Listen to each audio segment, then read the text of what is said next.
Sveiki, mėlyje ministrantų pokalbių tinklalaidės klausytojai. Šiandien turime dar vieną svečią. Jau ne tik mes kalbam, jau gal kuris trečias ar ketvirtas epizodas. Trečias. Kada kalbam, jau ne mes vieni, bet turim ir svečią. Ir šį kartą turime Švento Arkangelo Mykolo Mažosios bazilikos patarnautą Igną. Jau Ignas toks bus užbaigimas mūsų šitos subserijos, kur kalbina ministrantas. Igną aš pažįstu, gal tiek panašiai kaip kiek Arneidą aš pažįstu. Aš ilgiau, nes mes mokyklų susipažinome. Tai va, o jeigu bažnyčiu, tai taip, nes Ignas vėlgi, ar ne už tave jums ilgiau tarnauja, ar ne? Gal kad ne, aš atėjau po naujųjų metų. Tai va, matai. Bet vis tiek aš dalieku tas, kuris atėjau vėliausiai. Ir čia esi pats toks šviežiausias. Tai Ignai, pradėsim tada nuo prisistatymų, tai prisistatyk kelintokas tu, kur mokaisi. Na tai sveiki klausytojai, esu Ignas Beniulis, mokausi kaip ir Arneidas Rygiškių Jono gimnazijoje, taip pat kaip ir jisai antroje klasėje, mes esame klasiokai. Tai kaip? Taip. Labai gerai. Tai kaip tavo prasidėjo tas visas tikėjimo kelias, Ignai, kas tave atvedė į tą bažnyčią? Na tai iš tikrųjų jisai prasidėjo nuo to, kai aš išmokau vaikščioti, aš pradėjau eiti ir į bažnyčią. Mano mama yra labai tikinti ir tiesiog, nuo pat, galima sakyti, gimimo jau mažų dienų pradėjau eiti į bažnyčią. Ir man tai yra toksai kaip ir visiškai įprastas reiškinys.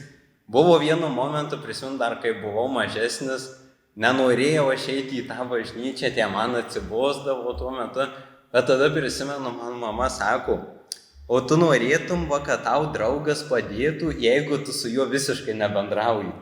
Na tai aš tada, aš galvoju, tai norėčiau, kad padėtų, tai reikia ir bendrauti, ateiti pas Dievą.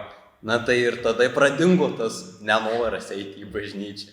Tai taip ir pradėjau lankytis. O tada kaip prasidėjo tavo ministravimo kelias, patarnavimo?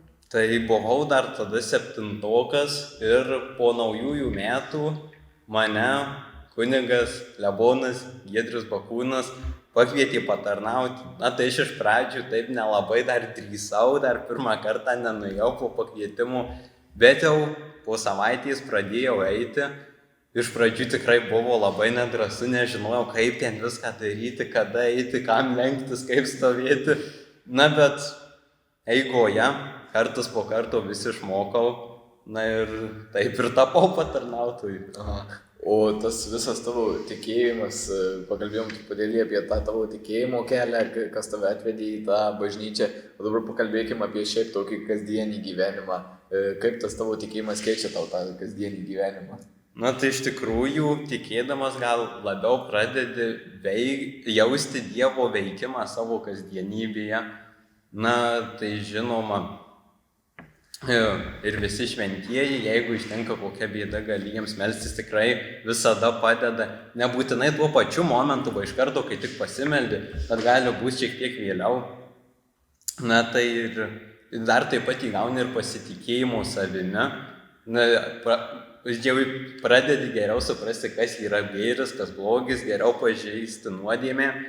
Tada lengviau yra eiti ir išpažinties, žinoma.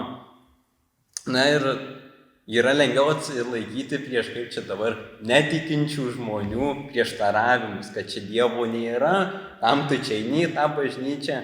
Tai va to labiausiai gal pasitikėjimo savimi priduoda. O dabar kalbėjai dar apie tos šventuosius, dar aš pridursiu, kaip mūsų dienos rekolekcijose su patarnautais, kaip mums buvo priminęs kunigas Donatas Rolskis, kad Dievui viena diena nėra tas pats, kas mums viena diena. Tai kai mes meldžiamės, tai todėl taip ir gali atrodyti, kad čia Dievas nepadeda, nors Dievas padeda, bet jisai ne iš karto padeda. Ir mes tiesiog turim būti kantrus, turim melstis toliau ir laukti, kol Dievas mums padės, nes jeigu mes melsim, tai tikrai Dievas padės. O kartais Dievas mums padeda ir per sunkumus išvesdamas gėrį, nes kartais sunku, nes kodėl, ką jis ir pasakė, paminėjo, kad lengviau atsilaikyti prieš netikinčių žmonių gal tos tokius argumentus ar netokius pasisakymus, tai mums leidžia tas artėjimas, kaip sakė Ignas, suprasti, kad reikia kantrybės ir reikia daug noro irgi melstis ir tuomet Dievas padeda. Bet esmė, ką jau vis ir paminėjau, kad tas laiko suvokimas yra kitoks. Už tai ir sako, tai čia jums sunkumai, tai čia ta bažnyčia, čia neverta, ne? Bet iš sunkumų išveda gėrį Dievas. Taip, ir labai dažnai daug kas nepastebi netgi tų sunkumų. Ir dar man labai patiko, kad Ignas priminė, kad lengviau dar ir eiti į tą išpažintį, nes tikrai, manau, yra daug žmonių, kurie eina į bažnyčią, bet neina į išpažintį. Tai... O kada tu neini išpažinties, kada tu nepriimi švenčiausio sakramento, na, tai tas tavo ryšys daug atveju silpnėja, nes tam ir paliko Jėzus sakramentus, kad mes jais naudotumės ir yra labai labai svarbus. Taip. Tai dar pakalbėjai, Ignai, sakei, kad meldiesi į šventuosius, tai gal turi kokį nors mėgstamiausią šventą, į kurį meldiesi? Na, iš tikrųjų, mano mėgstamiausias šventasis tai yra šventasis Antanas Paduvietis. Jis yra mano ir sutvirtinimo globėjas. Tai jeigu, tai jį gal geriausiai žinome kaip pamestų daiktų suradėją, bet iš tikrųjų galime melstis bet kada, jeigu kažko nesuprantame, kad jisai mums padėtų atrasti tą teisingą kelią. Ir taipogi pas mus bazilikoje yra Švento Antano Paduviečio relikvija. Taip, relikvija ir net jau garbė taip skirtas altorius yra. Taip. Tai jo, bet Šventas Antanas labai yra susijęs ir su pamestais, tai ir šiaip, kaip aš sakau, iš kiekvieno šventojo gali atrasti labai labai daug gėrių. Kuriuo tu gali gauti. Tai manau, kad kiekvienas šventasis, taip, tai Antanas padeda augti ir stiprėti dvasiniam keliui. Taip, o dabar gal Ignai pakalbėk, ar tu sutinki, kad mūsų tas tikėjimas, mūsų pasitikėjimas Dievu mus puošia? Taip, iš tikrųjų, nes visų pirma, tikėjimas skatina daryti gerus darbus. Tai jau mus puošia, kai mes padedame kitiems, sunkumam ištikus arba ne tik kažkam padedame. Na tai iš tikrųjų taip, jisai mus puošia netgi labai. Ir ko dar, ir tas puošimas pasireiškia ir vidaus puošimą. Taip, iš tikrųjų, taip, gal ir reikėtų sakyti, kad tikėjimas, kaip tu pakomentuotum, kad tikėjimas labiausiai vis tiek puošia vidų. Taip, žinoma, nes tu iš tikrųjų tiki ne dėl kitų, o dėl savęs, kad gražintum savo sielą. Na tai ir ta pačia išpažintimi, ir dalyvavimas šventose mišiuose, ir švenčiausio sakramento priėmimas. Na ir visa tai mums padeda pasiekti amžinąjį gyvenimą, o be gražios sielos amžino gyvenimo nepasieksime. Neužteks tik tai gražių veido bruožų, priemonių, ne, ir šukuosenų. Ir tu betikėdamas į tą Dievą, darydamas tuos darbus, kur nori, kad darytų Dievas, taip pat, galima sakyti, ir padedi ir savo, ir dažniausiai tuos gerus darbus darydamas turi kitiem gali padėti. Taip. O dabar pakalbėkime apie šiuolaikinį jaunimą, pavyzdžiui, apie tavo klasiokus, neskaitant ar neįdavo, tarkim, kaip tas visas jaunimas reaguoja į tikėjimą arba į tavo tą ministravimą? Na, iš tikrųjų, tai yra dalis, kurie, taip skatina, yra keletas, detaliau pasakius, klasiokių, nes klasiokai mano nelabai tikintys. Na, tai iš tikrųjų dauguma reaguoja taip santūriai, viskas gerai, nes kadangi mūsų yra akademiniai klasiai, tai jau šiek tiek keičia situaciją. Tai, bet šiaip, iš tikrųjų, kad pas mus daug klasė būtų tikinčių, tai negalėčiau to teikti. Dauguma yra atsiriboję nuo tikėjimo, arba tie tiesiog proginiai katalikai, kur arba per šventes, arba per laidotuvės ateina. O kaip manai, kodėl būtent tų tikėjimų tas jaunimas taip nesidomi? Na, nežinau, galbūt iš tėvų negauna tų pradinių įnašų. Nes tėvai labai svarbu. Taip, iš tikrųjų. Ir labai yra svarbu lankyti bažnyčią nuo mažens, nes tada viskas gaunasi taip, kaip ir savaime suprantam, viskas būna aišku. O va čia, kai būna, nueini į bažnyčią jau būdamas kokių 13 metų, na tai viskas atrodo pernelyg sudėtinga, ar ką dar čia ta mokykla, dar gilintis Ir dar apie maldas Dievą. mokintis reikia. Taip, dar gilintis apie Dievą, o čia iš viso nėra man laiko, palikit mane ramybę ir... Ir pati paauglystė savų tokių vaisių, kabutėse atneša, ne gal tokių ir nenorų, kam čia reikia. Ir vat, vis tiek, bet vat, man kuo dažniausiai tenka susidurti, kad sako, vat, su tuo, kad sunkumą jums yra. Bet tai Jėzus irgi kryžių nešė, kuris tarp kitko yra viršų, kadangi šiandien kalbame iš parapijos salės, nes laukia jau šalta, jau rudenėlis. Tai Jėzus irgi nebuvo, Jėzui viskas lengva, jis nebuvo apipiltas šlove, ne?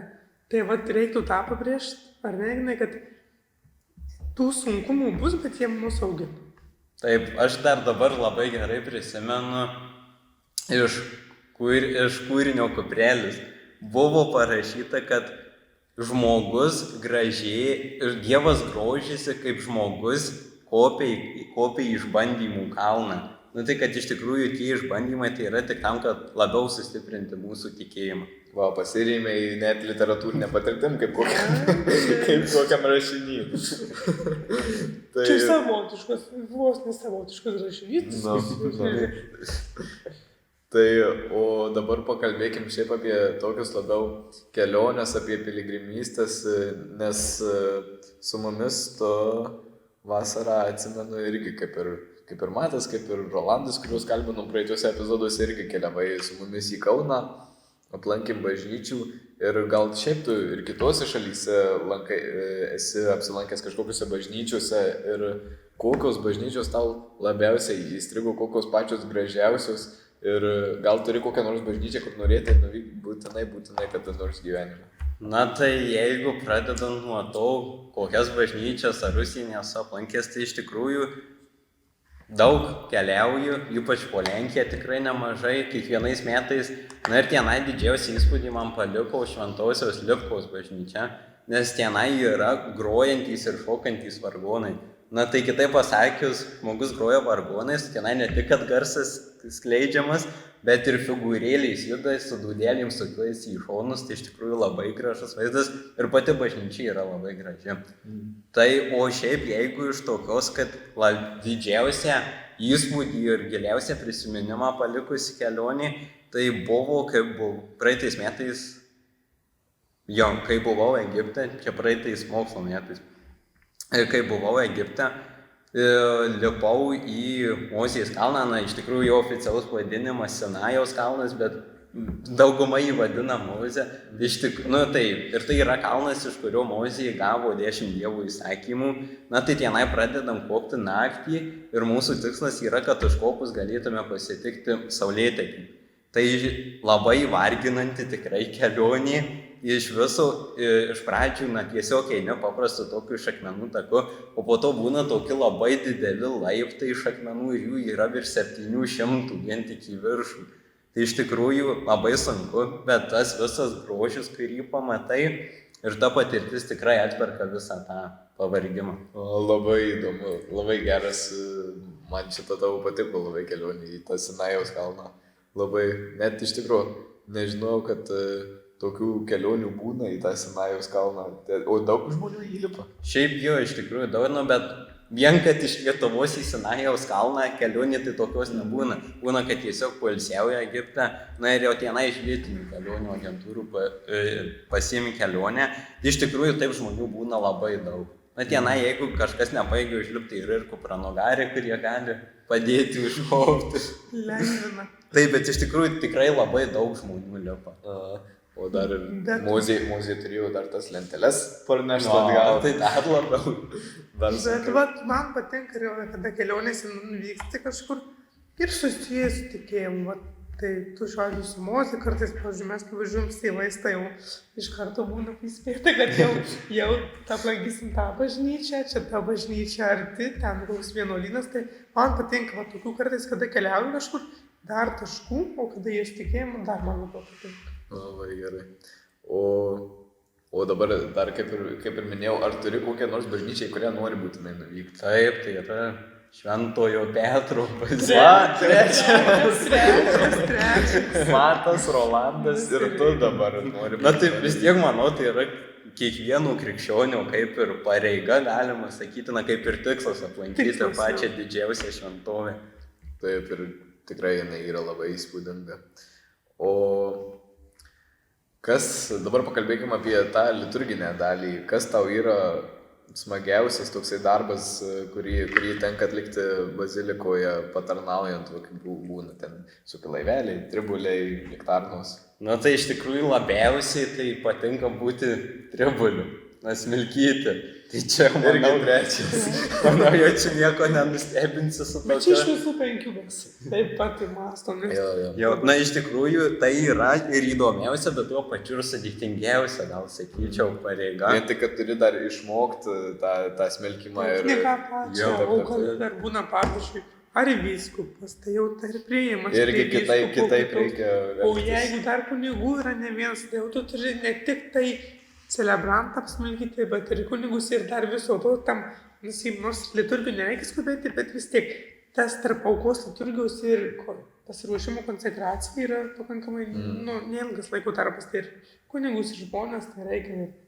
O dar ir jeigu dar ir daugiau kunigų, tai dar ir turi brautis pro kunigus. Prie Evangelijos. Taip. Kaip pas mus per Adventą, tai iš tikrųjų ir per tas pačias iškilmingiausias mišias.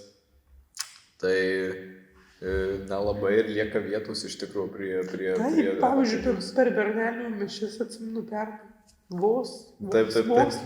Ir jau kartais ne tik pro kunigus, bet ir pro žmonės tenka brautis. Bet čia labai, kad tik tai būtų... Kad tai būtų, tai labai Čia gerai. būtų fantastika, buvo aš... tikiuosi. Kad taip kiekvieną sekmadienį. Taip, čia būtų idealu. O tas visas smilkymas, ar tau buvo sunku išmokti smilkyti? Nes, pavyzdžiui, aš iš mūsų visų patarnautojų, neskaitant ten tų suaugusių, turbūt iš jaunesnių, turbūt pats pirmas ir išmokau smilkyti. Ir man tai tikrai buvo nelengva, nes aš nežinojau nei kaip ten smilkyti, nei ką tiksliai daryti, nes nelabai ir būdavo tų būtent jaunimo, kas smilkytų būdavo, dažniausiai atvyksta suaugę patarnautojai. Seminaristai, pavyzdžiui. Taip, arba seminaristai. Ir ne visada, ir turbūt dabar, kai mes jau išmokom smilkyti, tai turbūt žmonės žymiai daugiau pradėjo tų smilkalus ir matyti, nes labai retai būdavo smilkalai pas mus, kol neišmokom smilkyti. Tai man įdomu, kaip tau atsekėsi, ar sunku išmokti. Ir po kiek laiko jau išmokau. O, tai po kiek laiko, tai jau gal po metų su pusė iš tikrųjų gal tik išmokau jau smilkyti. Nes, iš tikrųjų, man tai atrodė kaip labai sudėtinga, kada ten tuos angliukus keisti, kada ten tuos smilkalus dėti, kaip ten smilkyti, į kurią pusę, po kiek kartų. Na, tai buvo sudėtinga, bet iš pradžių išmoksti tą patį smilkymo judesį, o po to jau pasiimi, kad šalia būtų patarnautojas laivelis, labai jau patyręs smilkytojas. Tai pavyzdžiui, jau vis prisimenu pirmą kartą, kai smilkiau buvo. Na ir tada... Gelbėti. Taip. Ir jau tada ant pačių mišių metu, žinoma, prieš tai aptarė, kaip ten eiti, kaip smilkyti. Ir per pačias mišias, jeigu tenai jau pamiršti ką, tai paklausi laivelių, pasako, nes vis tiek jau vienam, jeigu reikėtų eiti, tai labai didelis stresas, ir tikrai didelį pakankamai atsakomybė, kad kažką netaip padarysi, pamirši, net ten nueisi, tai jo, iš tikrųjų būna sudėtinga iš pradžių. Ir iš vis iš to streso, tai ir po to ir pasimeti, ir nori greičiau padaryti, o kada liturgijų yra skubama, kada yra tokio ar chaosėlių, ar skubėjimo, tada liturgija nebebūna tokia graži. Liturgija turi būti viskas taip galima sakyti, iš dalies tą sakrališkumą praranda tas skubėjimas visas. O dabar gal pakalbėkim apie kokius nors įdomesnius ar juokingesnius įvykius bazilikoje, nes visi patarnautojai turi šiokią tokią juokingą istoriją iš patarnavimų. Tai ar tu turi tokią?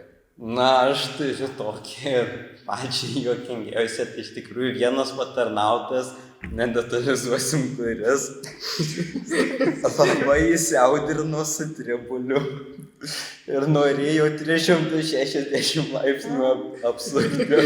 Kitas tai.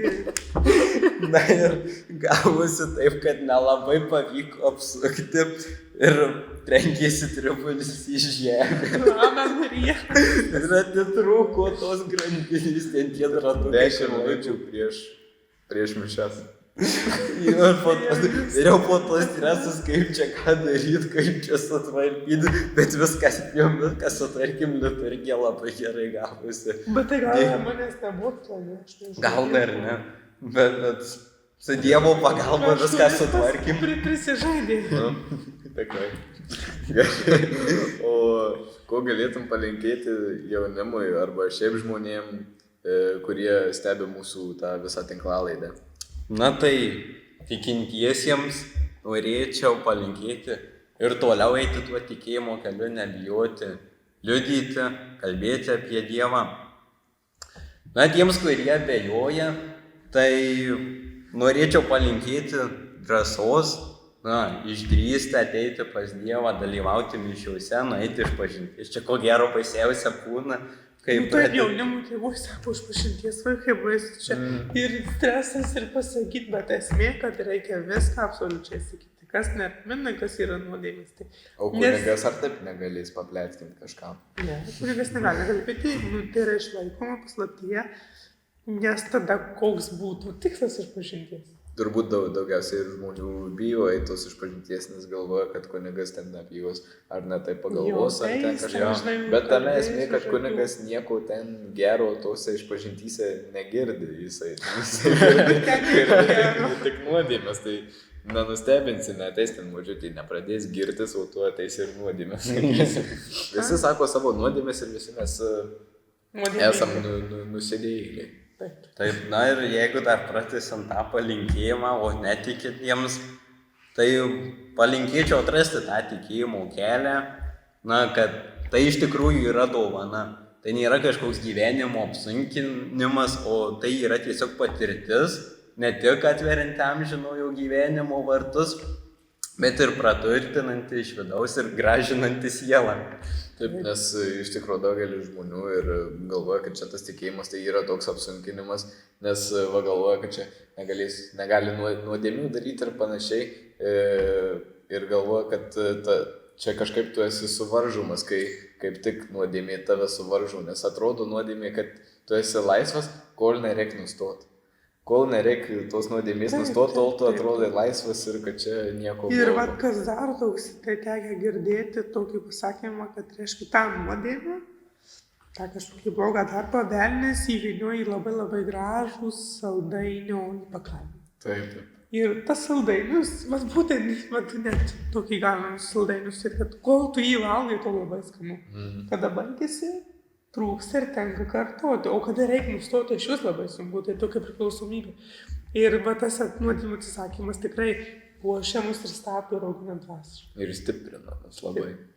Tai jau kadangi keliavome į pabaigą, tai mūsų ministrantų, kaip čia, svečių, kaip čia palauk, dabar Jovė, man padėkit. Ir Jovė padėkit man pasakyti, matot, pinasi sakinys, jau mūsų svečių ministrantų baigėsi, kaip jūs ten sakė, subserija? Subserija. Subserija baigėsi, tad aš dar ko labai norėčiau tai paprašyti jaunimo, ateikit į baziliką pas mus patarnauti, nes tų rankų kartais trūksta ir tikrai trūksta ne tik, nes būna įvairių atvejų, kuomet per sekmadienį ir išvyksti su tėvais ar į kitas kažkur vietas išvyksta, tai pritrūks rankų, ypatingai per šventes, tikrai kviečiu ateiti, patarnauti, išmokti ir įsilieti į mūsų bendruomenę, į mūsų komandą, nes, kaip matote, mūsų komanda tikrai augina mus. Ir ne tik, kad prisijungdami tas jaunimas gali tam tikėjimų keliai stiprėti, bet ir